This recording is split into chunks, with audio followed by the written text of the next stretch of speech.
चलिए इसी बीच एक और बड़ी खबर की ओर भी रुक कर लेते हैं। देहरादून से ही खबर रहेगी जो आपको बताते चले। गुलदार ने यहां 2 लोगों पर हमला किया है। दरअसल गुलदार ने यहां 2 लोगों पर हमला किया। हमले के बाद जो स्थानीय लोग हैं वो दहशत में है, क्योंकि गुलदार की आमद से पहले से ही इलाके में दहशत फैली हुई है और ऐसे में अब गुलदार ने 2 लोगों पर हमला भी कर दिया, जिसकी वजह से लोग और सहम गए हैं। ज्यादा जानकारी लेंगे, सहयोगी सोनू लगातार हमारे साथ बने हुए हैं। सोनू, गुलदार के हमले से कहा जा रहा है कि 2 लोग गंभीर रूप से घायल हो गए हैं। पहले से ही इलाके में गुलदार की आमद के कारण लोग डर में थे और अब इस घटना के बाद और सहम गए हैं। देखिए, जिन लोगों पर हमला किया है नैन्सी, ये कृषक हैं और इस पूरे के पूरे क्षेत्र में जहां पर ये हमले की घटना सामने आई है, अब दहशत का माहौल बना हुआ है। इससे पहले भी तमाम ऐसे क्षेत्र हैं जहां पर गुलदार के हमले की घटनाएं सामने आई हैं। साथ ही साथ कुछ समय पहले भी कई उत्तराखंड के कई जनपदों के ऐसे इलाके हैं जहां पर भालू ने हमला किया और इससे लोग चोटिल भी हुए, जनहानि भी हुई। हालांकि इसका संज्ञान मुख्यमंत्री ने लिया और अधिकारियों को शक्ति दिशा निर्देश दिए।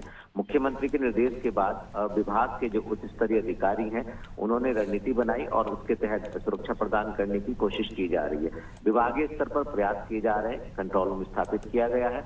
कहीं पर से कोई भी सूचना आती तो तत्काल मौके पर जो फील्ड के कर्मचारी हैं वो पहुंचते हैं। आपसी समन्वय बेहतर किया जा रहा है, लेकिन जो ये मानव और वन्य जीव का संघर्ष के मामले हैं ये बावजूद इसके बढ़ते जा रहे हैं। तो कहीं ना कहीं विभागीय स्तर पर जो रणनीति तैयार की गई है वो पूरी तरह से सफल साबित नहीं हो रही है और यही वजह है कि आए दिन हम जो गुलदार के हमले हैं इससे लोगों को घायल होना, जनहानि होने की अपडेट अपने दर्शकों को पहुंचाते हैं। लिहाजा अब ऐसे में विभागीय स्तर पर अधिकारियों को, खास तौर से उच्च स्तरीय अधिकारियों को विभागाध्यक्ष सहित एक अपनी रणनीति में बदलाव करने की जरूरत है, ताकि ये जो मानव और वन्यजीव संघर्ष की घटनाएं हैं इनको रोका जा सके, इनको कम किया जा सके और खास तौर पर इस पहलू पर भी फोकस करने की जरूरत है। वैज्ञानिक रायशुमारी करने की भी आवश्यकता है कि आखिर जो वन्य जीव हैं वो रिहायशी इलाकों में रुख क्यों कर रहे हैं, आखिर इसके पीछे की वजह क्या है, कैसे